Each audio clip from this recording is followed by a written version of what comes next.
Good morning, everyone. My name is Ankita Shukla, and I am pursuing my master's in planning with a specialization in housing from Maulana Azad National Institute of Technology, Bhopal. My topic is analyzing the urban morphology of housing in urban villages. So, as we all know, that urbanization is taking place worldwide on a very greater pace. People are moving from rural areas towards urban in search of better quality of life. So, in order to accommodate them, there is a requirement of land due to which a city has to expand its boundaries.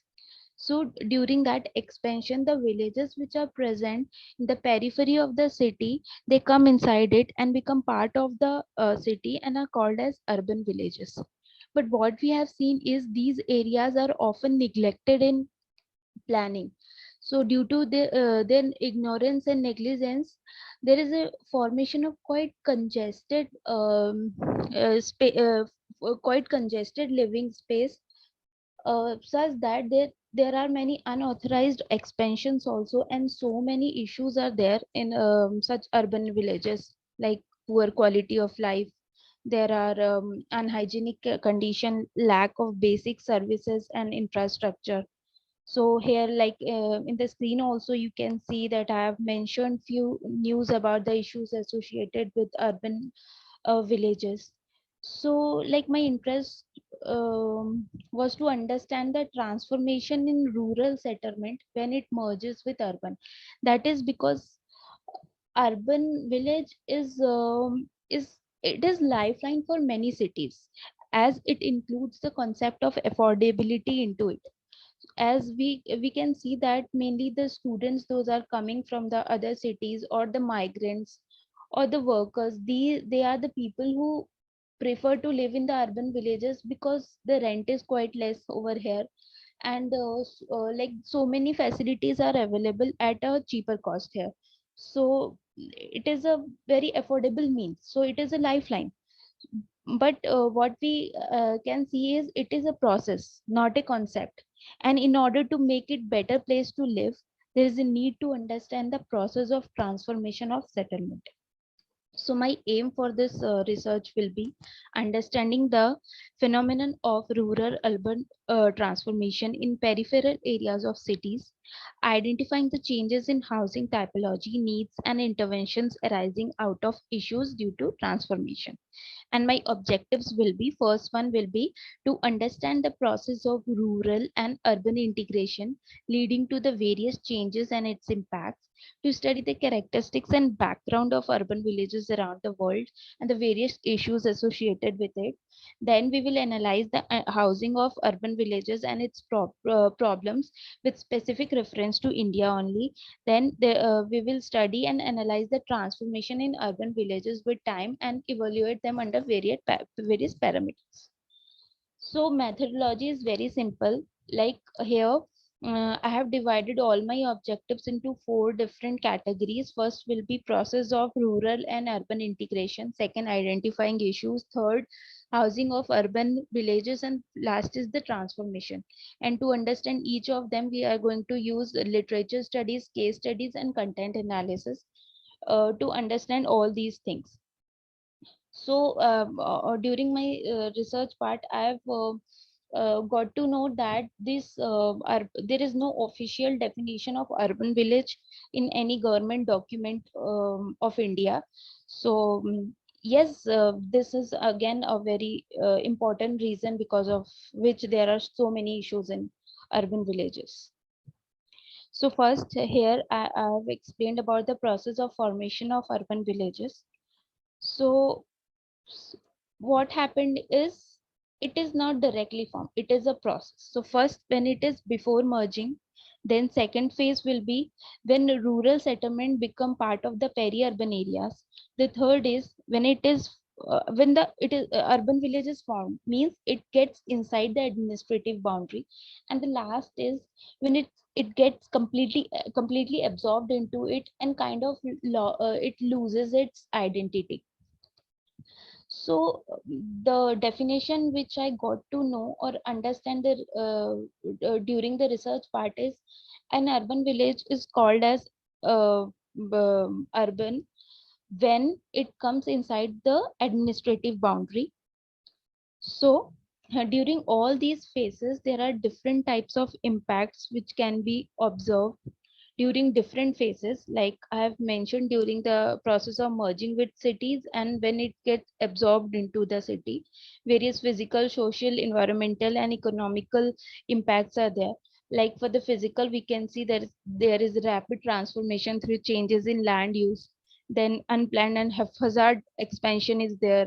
There is a loss of agriculture field open spaces. For social, we can see that there is a change in the residential style and social behavior of the people. There is a lack of safety and security. For environmental, we can see that comparatively increase in rate of air pollution and temperature. So there are loss of water bodies also. Economically, if we will go, then there is a complete shift from the agriculture based to manufacturing related activities. And then for the villages absorbed in the city, we will see, then in the physical changes, we can see that there is a very high density mixed land use. Narrow lanes can be seen, and then an ability of breathing spaces is there because of the congestion, of course, because of the high density. Then there is a reduced per person floor area. And then for the social, we can see a sense of community and neighborhood is still present because of the its initial morphology. Environment, we can see urban heat island effect is there. There is a decreased level of water, groundwater. There is ability of polluted air also. And for the economical, if we will see, one thing is very common, which is rent based economy. People completely depend upon the economical aspects. So that can easily be seen in the morphology of that settlement. So then I've mentioned down the characteristics of the urban villages finally, like after understanding the formation and the complete transformation, physical, social, and economical, which I've listed here, like um, lack of open and public spaces, poor living condition, overcrowding and congestion, and weak structure of buildings. Then for social, there is health issues, there is insecurity in land ownership, and economical, we can see small scale industries and businesses and many more. Then our second part was understanding the housing, that is at building level as well as at the infrastructure level. So with the help of various case studies and the literature, we understood the housing at different levels. So we can see that many of the houses are they are having high risk of vulnerability here. The area of housing units is also lesser than the country's minimum required per capita floor area. There are accommodations which lack even the basic services like kitchen and toilets. Some of the urban villages have these problems. The encroachments can be seen. Now I have categorized them. Like if we will see in for the plot sizes, then what we can see is as we move away from the city center, so the cost of the plot size keep on decreasing. uh, so as the plots are available at cheaper rates, so people buy large chunks of plots. So due to which in these area we can see large chunks of plots, and due to the same reason, many institutions or like hospitals, they are in the middle of the residential area. That can be fine because of the easy documentation process and because of the cheaper land prices. Then if we see the housing typology, then as we move towards the city, like when the urban village is formed, we can see a complete shift in the typology, like they are moving from the traditional towards modern. For the open spaces, if we will see, then they are again decreasing. Circulation, if we will see here with the help of this figure, I have explained that um, first the villages are like this. So when for the same road section, we can see when there is increase in the density, then that road width it remains the same. So what happened is there is then pressure in the physical infrastructure. So it creates many problems which we can see in the form of in the infrastructure, like the issue of clogged drainage and stagnant water. There is a stress in the water supply and solid waste management. Lack of social infrastructure is also there, and the internal roads of the urban villages become very popular.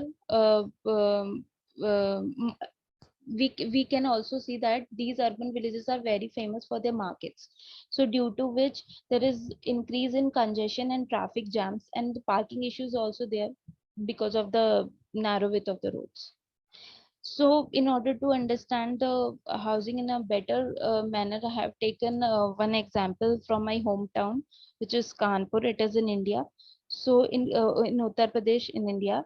So, it is an urban village called as Maswanpur. So, here with the help of this map, we can see this is Maswanpur. It is of about 0.82 square kilometers. So, having two water bodies. So here I try to understand the morphology of the urban village with the help of built up and open spaces. If we will see, then there is 52% built up and 33% open spaces. So out of which mostly is under the water body only. Other than that, if we will see, then it is quite congested. Then talking about the road pattern, then the road pattern is quite organic in nature. So the primary roads are 5 to 6 meters and secondary roads are 3 to 3.5 meters. And the internal roads means the lanes, they are available at with a width of 1.5 to 2.8 meters, which is quite narrow with open drains over there. So it is pedestrian friendly, but the circulation for the circulation, especially for the four wheelers, it becomes very difficult at the time.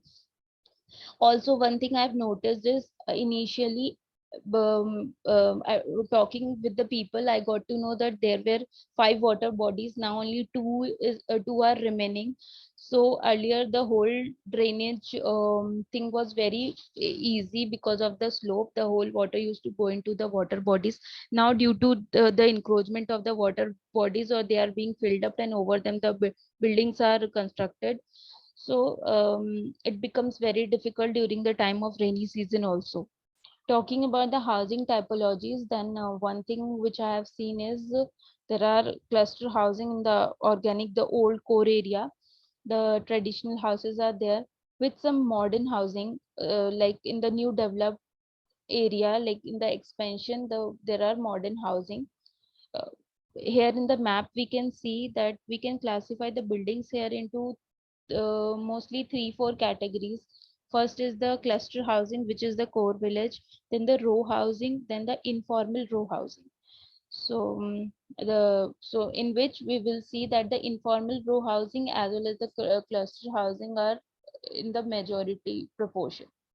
And the building heights also, if we will see, then there are mostly G+3, not more than that. So it's a medium density village. And one thing which we can see is in the core area of the village, it is of high density if we will compare it with the extension of the village. Again, for the few comparison, I have taken the city of Ahmedabad as well as Delhi. So here also we can see one thing is in Ahmedabad, there are proper rules and regulation for the development of the village. So what they do is they try to protect the identity of the urban village, due to which they restrict the density of the village, and provide this extension of 200 to 300 meter, this buffer space in which the new development can be done. And that is for the if the population is uh, for the population of 3000 to 5000 people. So so that we can see, this is a urban village in Ahmedabad, it's Vejalpur. So the kind of typologies that can be seen are the apartments, traditional houses, row houses, EWS and bungalows. And if we will see in the core part of the village, then cluster housing, row housing and traditional houses are there. So this is Vejalpur. So here we can see. that the extension of the area is quite properly, they are formally planned with the gridiron pattern roads. And while if we will see in the core area, then they are again organic in nature in order to preserve its identity. For the Delhi, if we will see, then I have taken this example of Kotla Mubarakpur. There are for understanding the typologies. So one thing I have seen is the core village is high density. Um, it's not like Ahmedabad, which is where the density is maintained. The here in Delhi, it's of high density, which is again creating many issues. So understanding the density, or if we want to preserve the identity of the village, then we need to control on the density. So with all these things, I have listed down the various issues, various infrastructure, legal, and the environmental issues which I understood with the study. Like talking about the infrastructural issues, then there is a poor sewage and drainage facilities. If talking about Kanpur, there is no water supply lines, no sewage drainage lines. It is not there. So there are infrastructure issues. There are legal issues also, like unauthorized encroachments is there, illegal capturing of streets, then ignorance of building bylaws. Then for the if we will talk about the environmental issues, again there is reduced green and open spaces. Then construction activities are even growing in the prohibited zone of Archaeological Survey of India. So all the issues which I've gone through, I've listed them here. Then what I did is I tried to understand like how different different development plans of different cities are addressing their urban villages. So for them, I have taken three development plan or the master plan, which is of Patna, Surat, and Ahmedabad. And using the Google Earth imageries, I tried to understand that how it is. So we will go through each one of them one by one. First is Patna Master Plan. Here I've selected three villages depending upon the location, like inner, middle, and the outer villages. So one is the Kita Chauhatar, which is the outer village. Then the second is Sabalpur, inner village, and third is the Fatehpur, which is middle village. So here I've compared the Google Earth imageries of the same village. So what we can see is here in the figure 19a, the settlement seems to be organic in nature, surrounded by the agriculture field with unregularized access. But after this 19 years, we can see that the not much development has taken place, or whatever it is happening, it is mainly to the eastern side, which is towards the core city. So on comparing them, we can see that there is a reduction in the plot sizes, there is informal growth, there is increased density and the building heights, and the road networks are being regularized. For the Sabalpur, if we will see, then the village was having dense colonies with smaller plot sizes and surrounded by the industries and factories with some open spaces in 2005. Then after in these 16 years, we have seen that it is becoming more denser with larger proportion of land is utilized for the commercial purpose with better connectivity. So there is increased in the mixed development.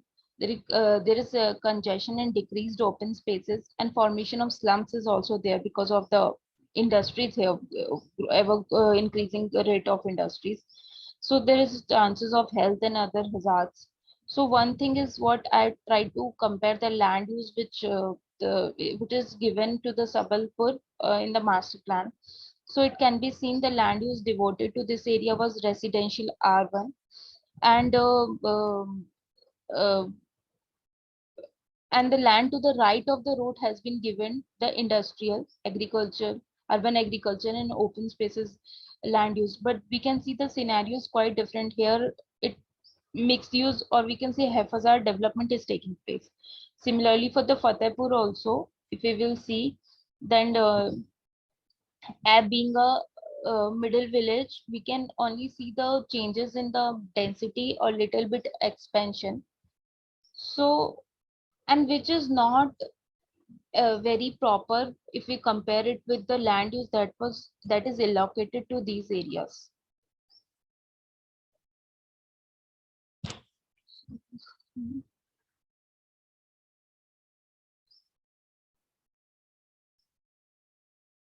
So the second is Surat Development Plan 2035, in which again for the Surat also I have selected three villages depending upon the location. First is Vesu, second is Pune, and the third is Cambridge. So again being middle, inner and the outer urban villages. So talking about the urban village which is Vesu. So here we can see in the 20 years there the planning is quite, we can see formal in nature if we compare it with Patna.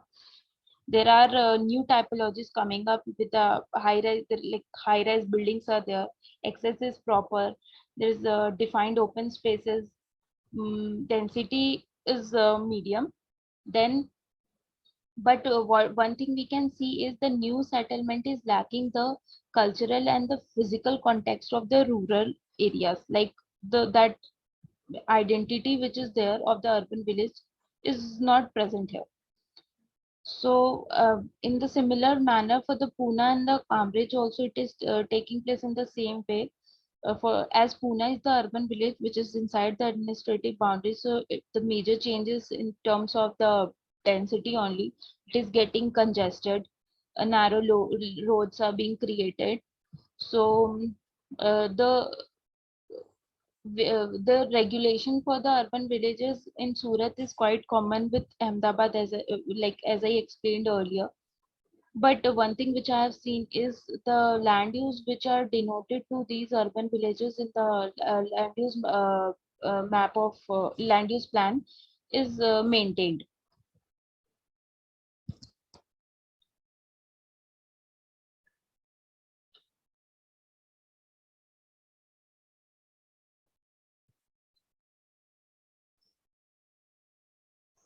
During the my research work, like after studying like how different cities are handling these urban or they are addressing these urban villages, I understood that the best way any city is doing is Ahmedabad. So here I've taken again Ahmedabad, in which I've taken two villages. One is Ranip and the second is Bhopal. So if and under various parameters, I tried to understand like how the changes are taking place. If we talk about the density here, so we can see in October 2000, the medium density settlement was there with very low, mostly G and G plus one building. And then after 20 years, like the density is quite high here with increase in the heights of the building, we can see.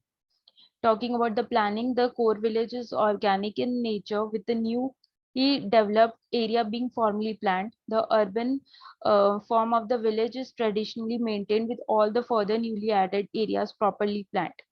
Here, if we see in the axis, then the newly developed area is properly connected with the organic earlier streets of the village. Then for the open spaces, if we will see, so they are available in the form of green pockets in between the residential areas with some parks and many as vacant plots during 2000. Now the open areas have reduced, so many small only now smaller patches in between the buildings for parkings are available. Talking about the typology, there is a plotted development with mostly row houses and individual bungalows we can see earlier, the old core housing. Then now the gated planned societies, apartments can also be seen. The same thing, so there is some issue with changing of my slides. Similarly, for the Bhopal also, I compared it for the same parameters, and I have seen that the planning of Ahmedabad for the urban villages is very regularized and very proper. Here, their intent to preserve the identity of the core village is maintained, which should be there because urban village is like in the definition also we can see that there are two terms. One is urban and the other is the village. Means it should have the characteristics of both the urban as well as the rural area. So, which is very the effort that is there that we can see in Ahmedabad is going in the right track. So then I compared all these three cities for Patna, Surat, and Ahmedabad for different features. So first is the nature of the urban villages. So if we will see Patna, then the mostly rural context, but the villages inside the administrative boundaries are the blend of rural and the urban in nature. For Surat and Ahmedabad, if we will see, then the urban villages are quite urban in nature, with a few villages outside the administrative boundary are the mixture of urban and the rural characteristics. For planning, if we will see, then here in Patna, it is organic and informal planning.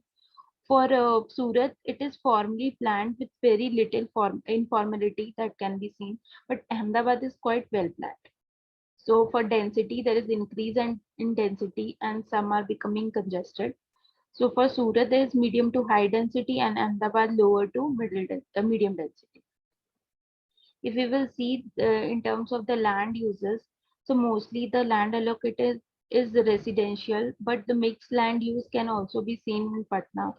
Very haphazard development can be seen. If you talk about the Surat, the Kamtal is preserved and the area around it is mostly allotted residential land use. So the commercial or the other educational land use, they are in addition to the residential area, but their proportion is less. With the excess, the roads are getting formalized, but the right of way is lesser in Patna. But in Surat and Ahmedabad, we can see the roads are quite proper. But in Surat, there are some issues with the width of the roads, with but which is not there in Ahmedabad again.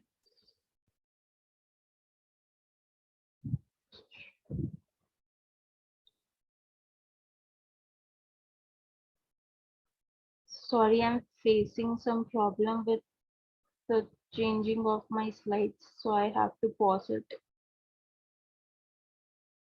So at the end, I want to conclude that it is a lifeline for many people.